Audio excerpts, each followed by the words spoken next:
Saludos cordiales para todos y todas.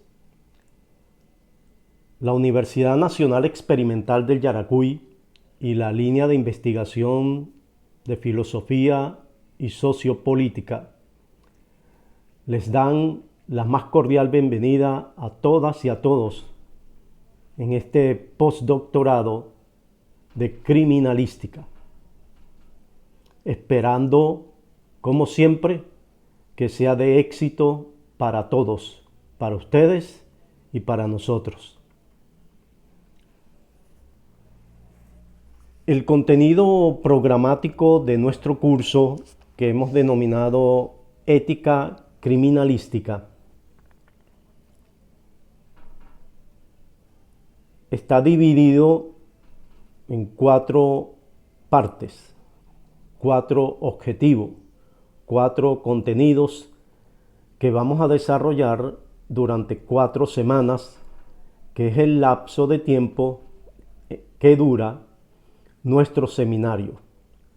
Recordemos que son 8 seminarios, cada seminario dura 4 semanas, 8 meses.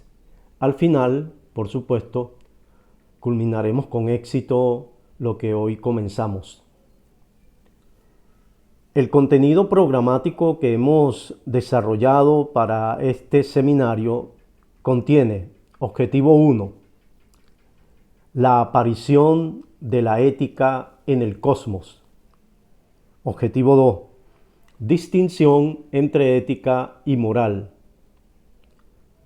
Objetivo 3, la subsunción analógica de los principios de la ética en el campo de la criminalística. Y cuarto, ¿quién es el otro y la otra en nuestro obrar ético? Estos 4 contenidos programáticos los vamos a evaluar en 2 momentos. El primer momento está señalado para que entreguen un primer ensayo. Este ensayo lo vamos a desarrollar en 6 cuartillas. Estas 6 cuartillas no incluyen ni la portada ni la bibliografía. Portada y bibliografía aparte, contenido, desarrollo, discurso escrito, tiene 6 páginas, 6 cuartillas. Es un ensayo crítico de análisis, de interpretación, de análisis hermenéutico personal, individual de cada uno, sobre los 2 objetivos anteriormente desarrollados. Eso es para entregarlo el 2 de julio, domingo 2 de julio. Esta información va a aparecer en la plataforma. Tiene un valor de 45 puntos.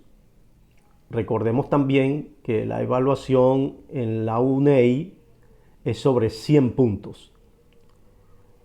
Y vamos a hacer esta evaluación entonces, primera evaluación, primer ensayo de 6 páginas sin incluir portada y bibliografía sobre los 2 temas anteriormente desarrollados en un análisis crítico, argumentativo, teórico de usted.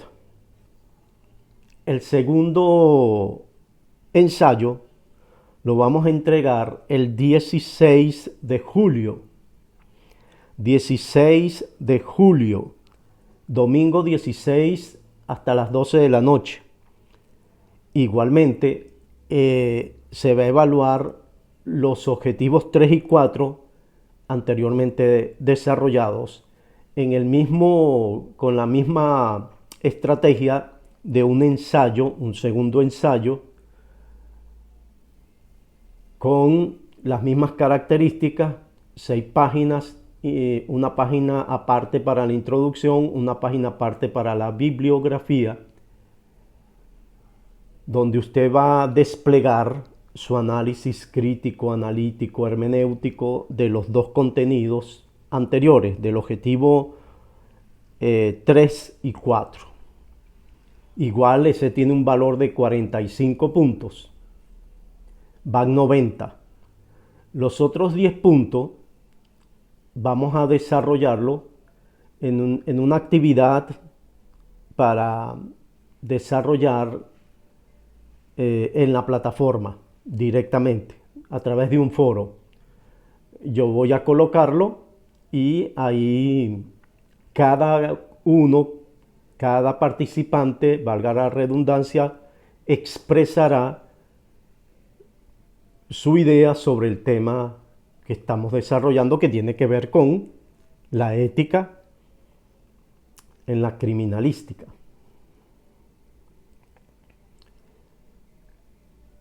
Eso tendría un valor de 10 puntos, lo cual sumaría 100 puntos. Teniendo estas cosas claras, y si tienen alguna duda, me pueden expresar a través de la plataforma, que hay un espacio para que usted haga sus observaciones, participe, haga planteamientos, etc. O me puede llamar al teléfono 0426 554 57 57, que es mi WhatsApp, o a través de mi correo electrónico jgiralico0864@gmail.com. Muy bien, teniendo estas cosas claras, vamos a comenzar con el contenido, a desarrollar el contenido programático del objetivo número 1, el cual se titula La aparición de la ética en el cosmos. ¿Cómo es eso que se apareció la ética en el cosmos? Yo les decía, esto de la ética es muy apasionante, muy interesante, porque no se trata de repetir contenidos, sino de reinterpretarlos desde una visión.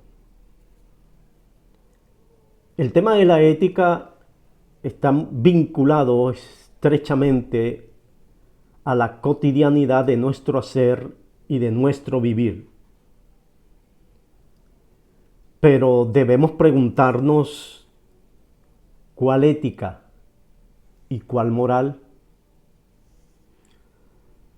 ¿No será acaso una moral con pretensión ética y una ética que termina siendo una moral?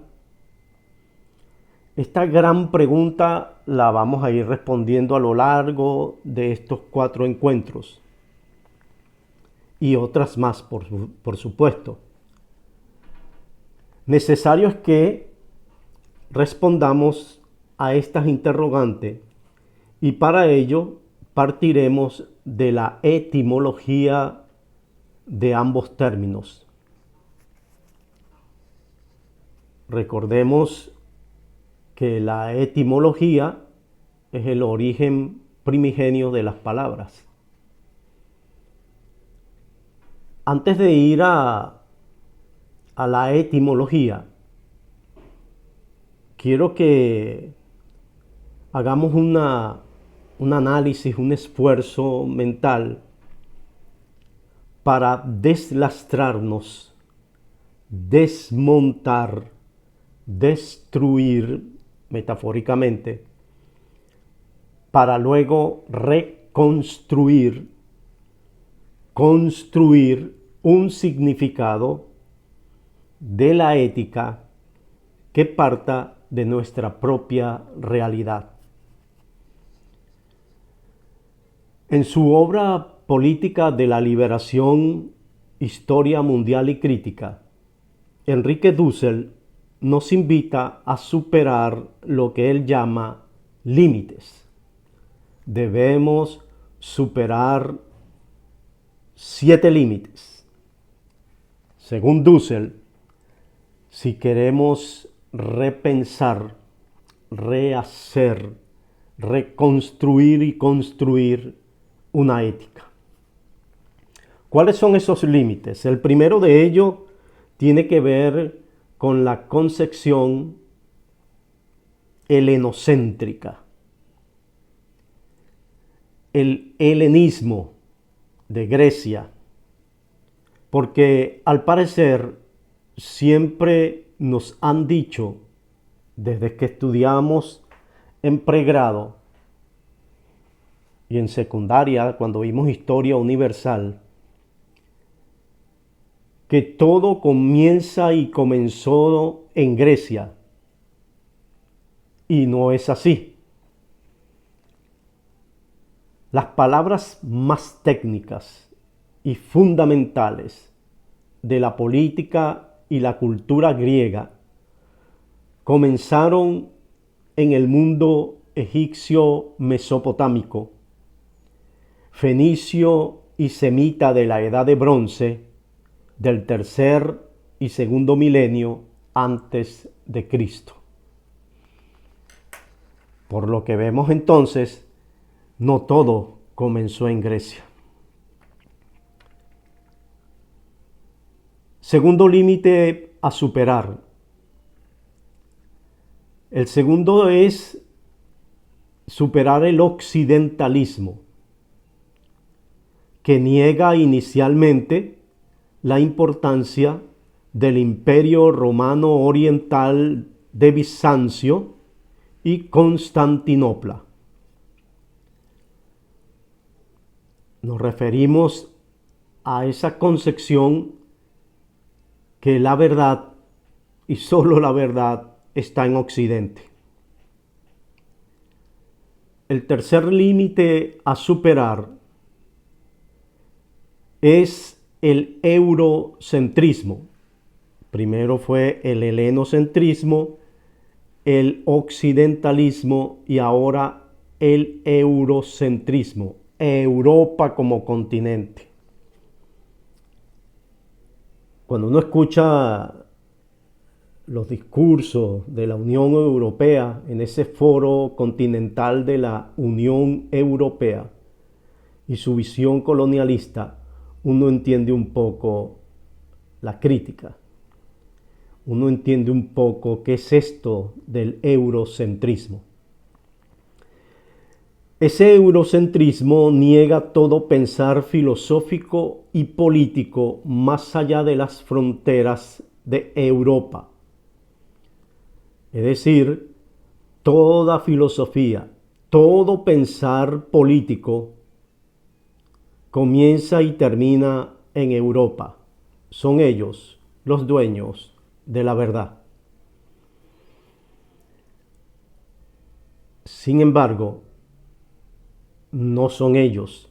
Antes de ellos, Egipto, Mesopotamia, China, India, el Islam y en Latinoamérica, los mayas, los aztecas y los incas. Para el eurocentrismo, nada de esto existe. Lo único que existen son ellos. El cuarto límite a superar es la periodización de la historia mundial y política, de la historia cultural, que fue dividida, creada, estructurada en el periodo del romanticismo alemán, quienes decidieron dividir la historia en antigua, media, moderna. Y que por supuesto todo comenzó en Grecia. Y el resto de los períodos en Europa, la Edad Media y la Edad Moderna. Repito, lo demás no existe. Antes de Grecia no hubo nada. Y por supuesto en América Latina no hubo nada.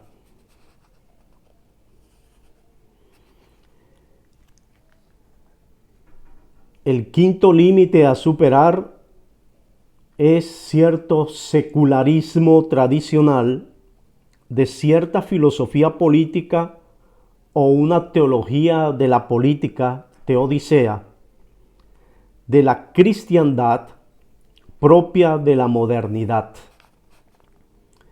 Este secularismo entonces nos dice que la cristiandad es la verdad y no el cristianismo. La cristiandad para nosotros es la tergiversación, la fetichización del cristianismo. Hay que superar esa etapa.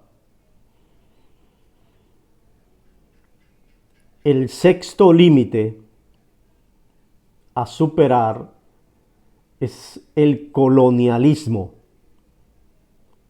Un colonialismo teórico y mental que se nos ha incrustado en la conciencia para hacernos sentir que somos inferiores, dominados, sometidos, excluidos.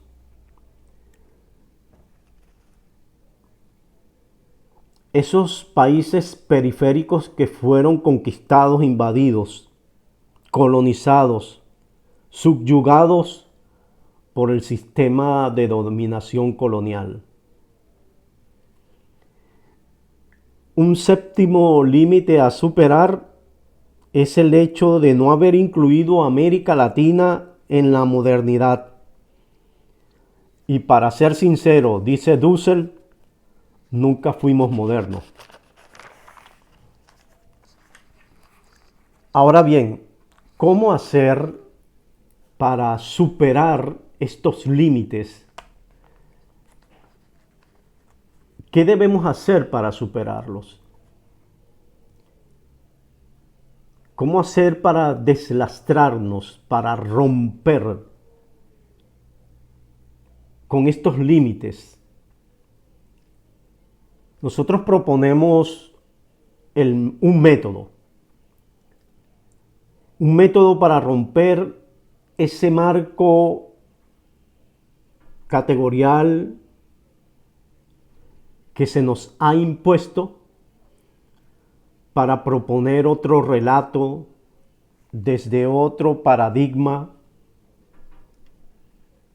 y ese paradigma no es otro que el paradigma crítico y por crítico ético. Romper con esos límites implica entonces crear un nuevo paradigma, y este nuevo paradigma es el paradigma ético crítico. Debemos tener claro para ello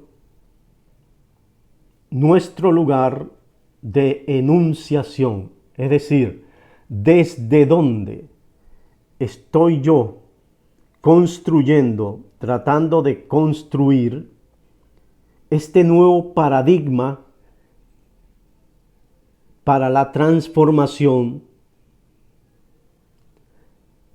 y superación de esos límites.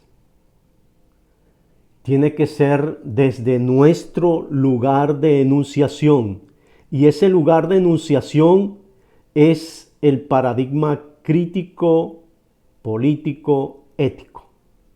Crítico, político, ético. Desde nuestra realidad histórico-cultural política, no desde otra. Yo no puedo ver mi mundo desde el mundo eurocéntrico, desde el eurocentrismo, porque no soy Europa. Aunque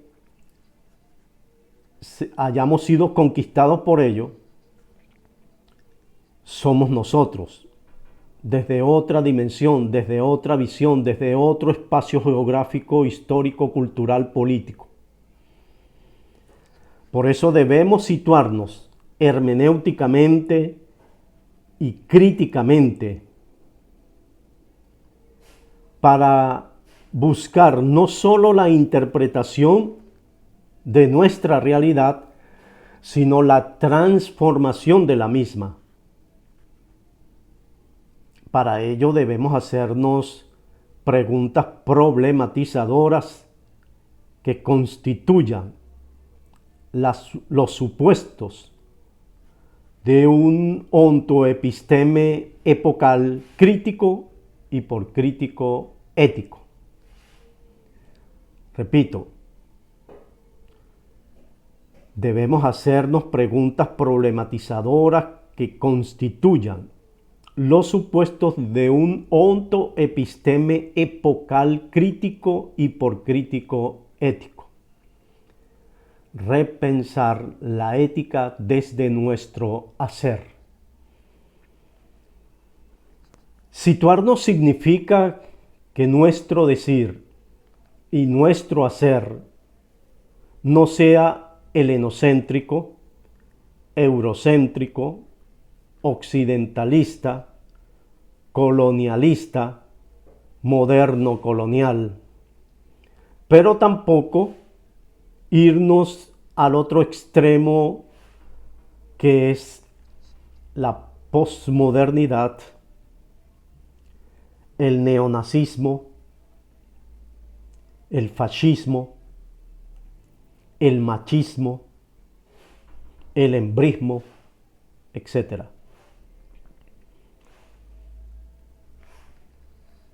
Hay algo fundamental que debemos tener claro para lograr este proceso de deslindarnos de esos límites y vernos desde nosotros mismos. Y para ello dice Dussel, citando a Arthur Schopenhauer, ¿quién dirá? Abro comillas. La voluntad de vivir está en la base de todo querer, de toda motivación, de todo movimiento. Fin de la cita. Voluntad de vivir. ¿Qué significa tener voluntad de vivir? ¿Qué es eso de voluntad de vivir? Y si queremos vivir, ¿cuáles son las condiciones que determinan ese vivir? Porque no se trata solo de vivir y estar biológicamente. Se trata de existir, de vivir y de estar éticamente. Este deseo de vivir es una cosa que siempre ha estado presente en nuestra condición humana. Desde el mismo momento en que el Homo habilis, al descender de su vida arbórea, los homínidos comenzaron a sufrir una serie de transformaciones físicas. Por ejemplo, comienza ya no a andar en cuatro patas, sino a caminar sobre sus extremidades inferiores. Este solo hecho de cambiar la forma de desplazarse, de moverse, de usar las cuatro extremidades, a lograr el equilibrio y estar de pie sobre nuestras extremidades inferiores, significó un proceso de transformación de nuestra estructura ósea y estructura cerebral. ¿Por qué? Porque nos obligó a asumir una posición erectil. De allí viene el término Homus erectus. Esto implicó al mismo tiempo la modificación, como lo dije, y transformación de la cavidad cráneoencefálica, lo que se transformó en el aumento de nuestro cerebro neocortés, de nuestro cerebro racional, de nuestro cerebro límbico o emocional y la disminución del cerebro reptil o animal. Entonces hay un desplazamiento de la masa cráneoencefálica, un aumento del neocórtex, que es la masa gris, que es el cerebro racional, luego el cerebro emocional o neocórtex, y luego el desplazamiento del cerebro reptil, que queda como una colita al final.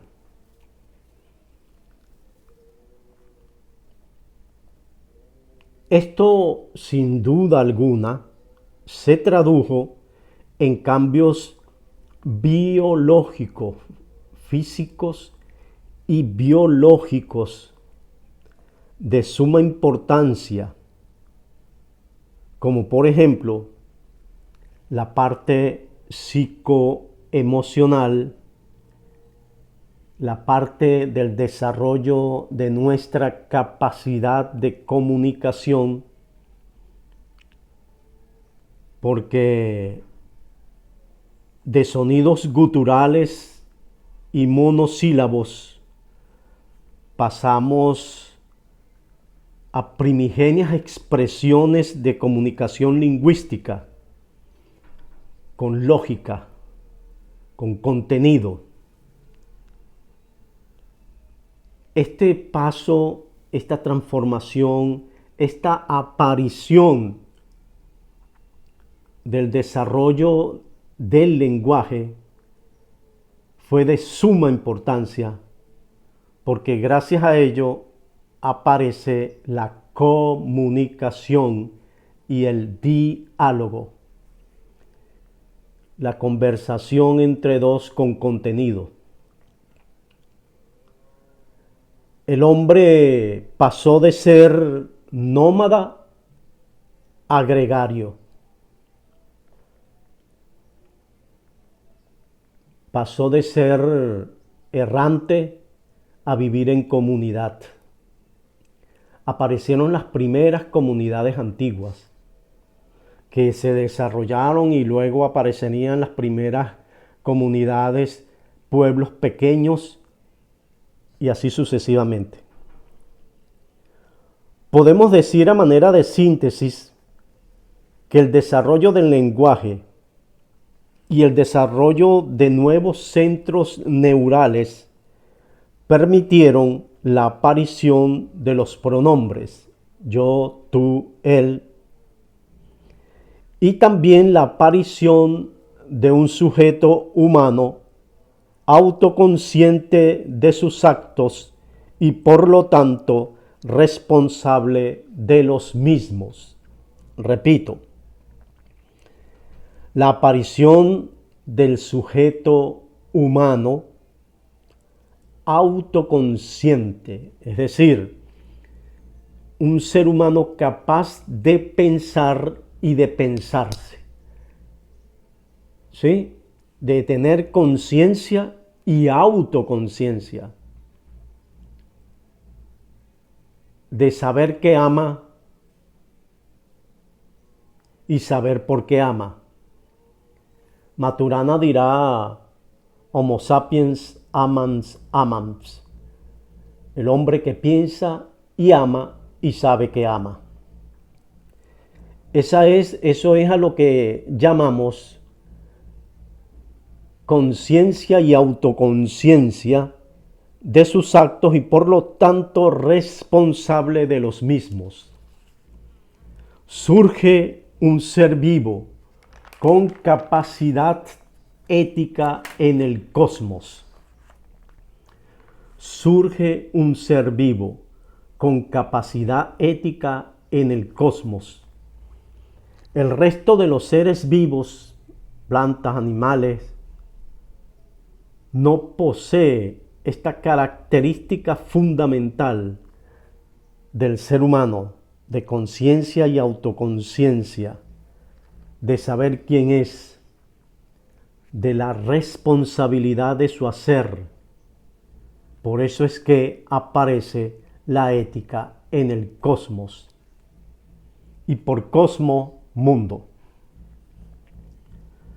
Dussel dirá, abro comillas, sin autoconciencia no hay responsabilidad y sin ella no hay posibilidad de justicia, pretensión de bondad.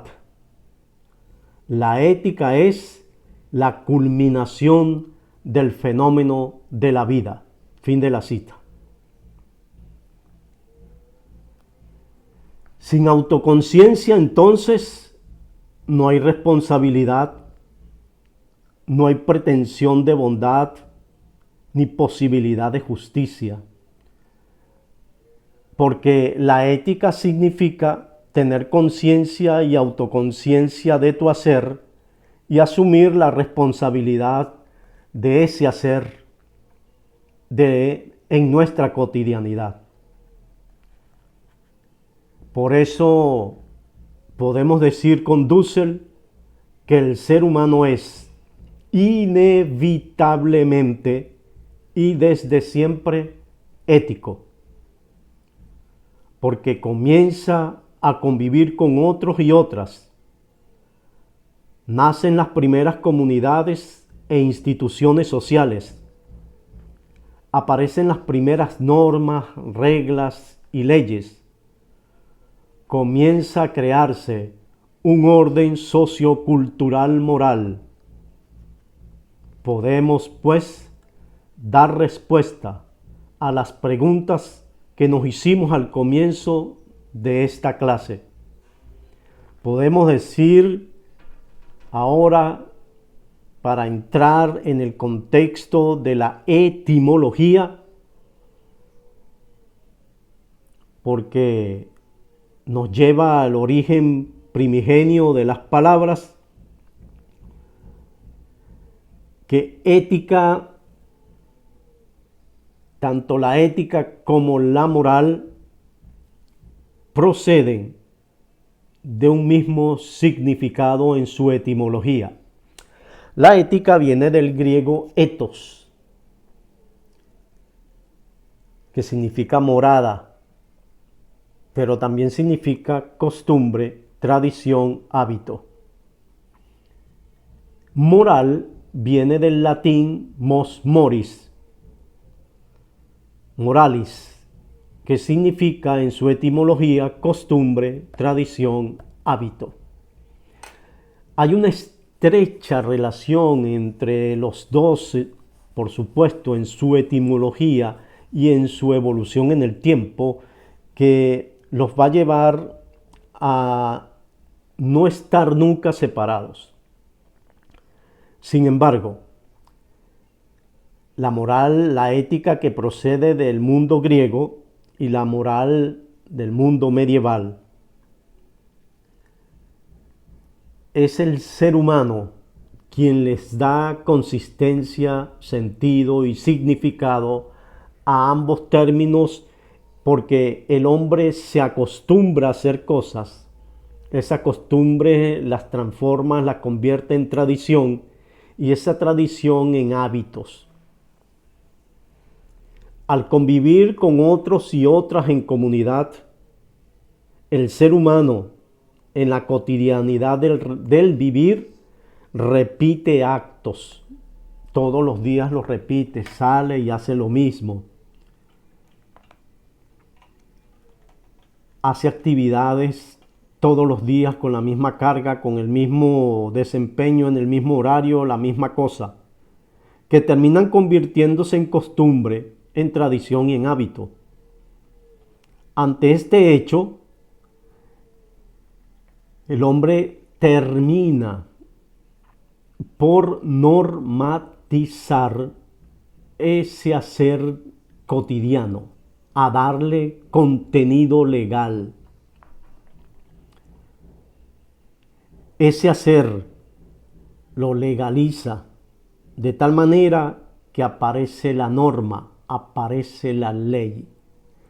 Y esto es así porque el ser humano, al convivir con otros y otras, no todos tienen la razón, pero pueden llegar a un común acuerdo en el que puedan respetarse las partes en ese hacer, de tal manera que ese hacer, llegado a un acuerdo, no perjudique, no dañe a otros y a otras. La ética pasó a ser un ejercicio, luego la ética pasó a ser un ejercicio abstracto, intelectual, racional. Así lo entendieron los griegos y en particular Aristóteles, quien formaliza y sintetiza en su obra Ética a Nicómaco el estudio de la ética, que finalmente se nos impuso a partir de 1492. Mientras que la moral es la práctica en el cumplimiento de la norma. La moral es la práctica en el cumplimiento de la norma. ¿Por qué digo a partir de 1492?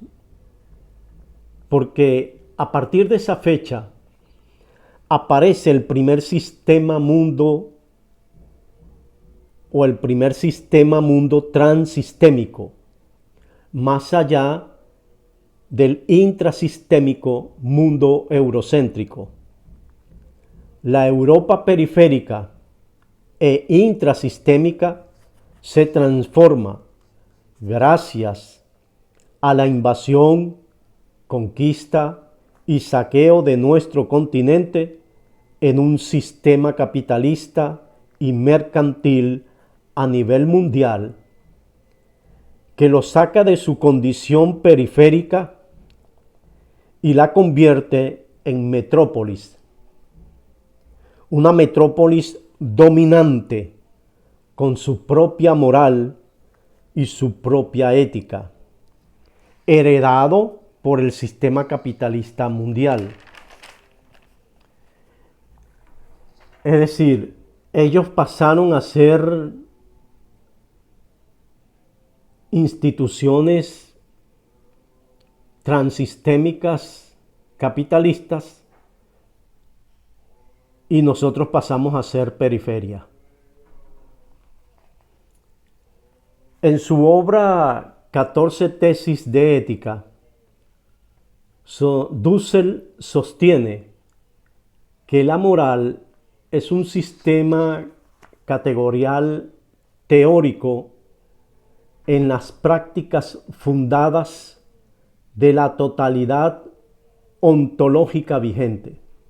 Repito, la moral, eso está en el libro de Dussel, 14 tesis de ética.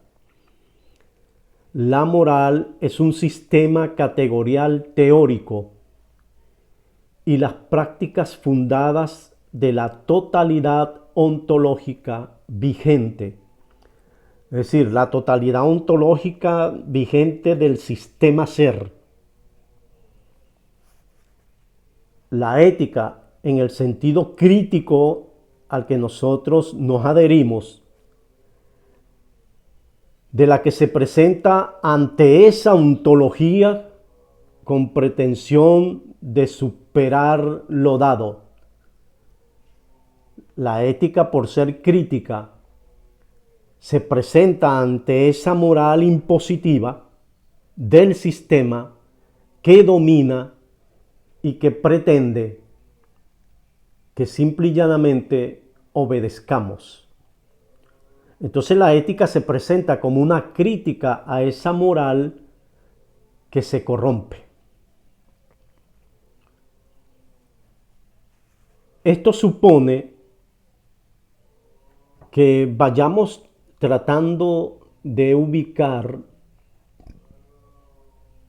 desde el punto de vista holístico la categoría de exterioridad, como aquello que está más allá de lo ontológico. ¿Qué es lo que está más allá de la ontología del sistema?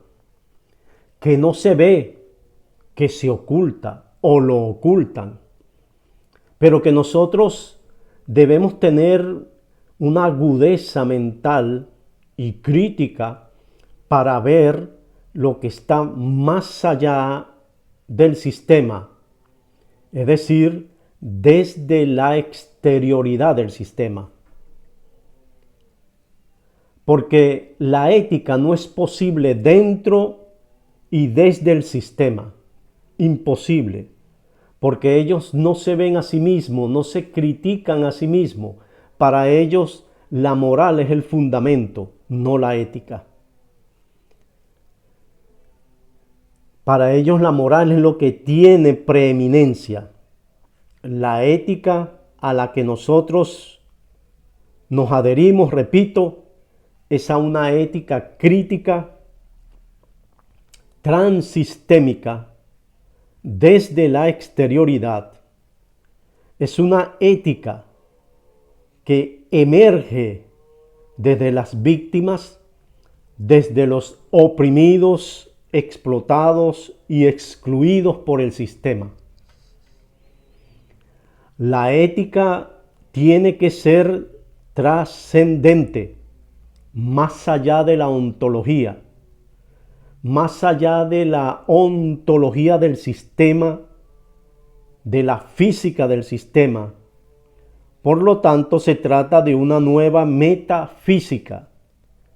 La ética siempre está más allá de la ética crítica.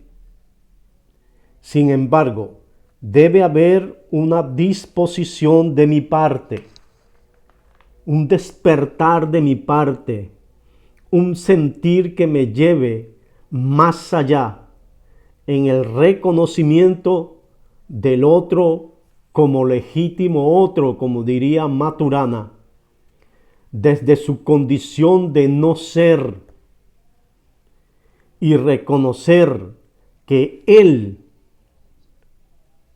también es. El no ser es, el no ser existe. Como habíamos dicho, la ética entonces procede, y vamos con esto a profundizar en esto de la ética, en su etimología de la palabra ethos. El ethos significa morada, pero también hay un dicho de Heráclito en el fragmento 119 que dice en griego así: ethos anthropos daimon,